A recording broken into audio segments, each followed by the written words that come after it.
Hello అందరికీ welcome back to my channel. ఈరోజు మీ ముందుకి నేనైతే వెజిటేబుల్ రైస్తో వచ్చేసాను.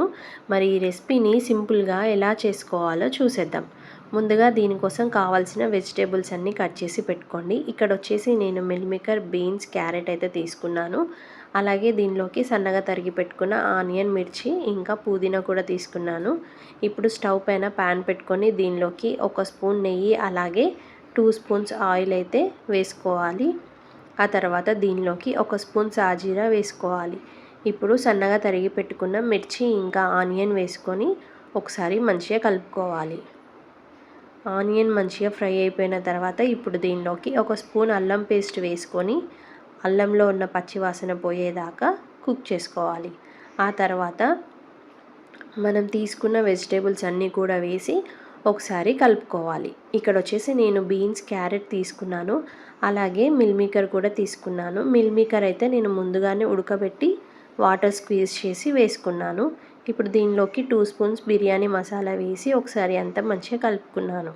ఆ తర్వాత దీనిలోకి కొంచెం పుదీనా వేసి మొత్తం కలుపుకొని ఒక 5 మినిట్స్ అయితే వెజిటేబుల్స్ కుక్ చేసుకున్నాను.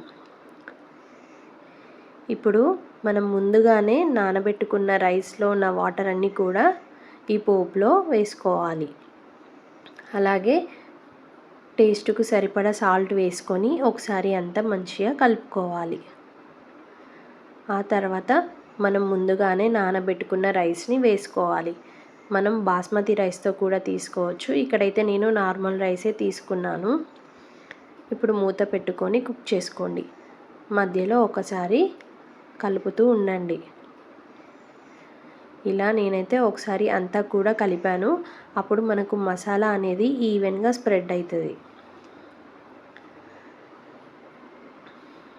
ఇలా అంతా కూడా ఒకసారి మంచిగా కలుపుకొని లో ఫ్లేమ్లో పెట్టి కుక్ చేసుకోవాలి. చూడండి, వెజిటేబుల్ రైస్ అయితే రెడీ అయిపోయింది. అసలు ఎంత పర్ఫెక్ట్గా అయిందో కదా. మనకు గ్రేవీ కర్రీస్లోకి అయితే ఈ రైస్ చాలా బాగుంటుంది. అన్ని వెజిటేబుల్స్ యూజ్ చేస్తాం కాబట్టి హెల్దీ రెసిపీ అని కూడా చెప్పొచ్చు. వీడియో నచ్చితే మీరు ట్రై చేయండి. అలాగే నా ఛానల్ని సబ్స్క్రైబ్ చేసుకోండి. Thank you.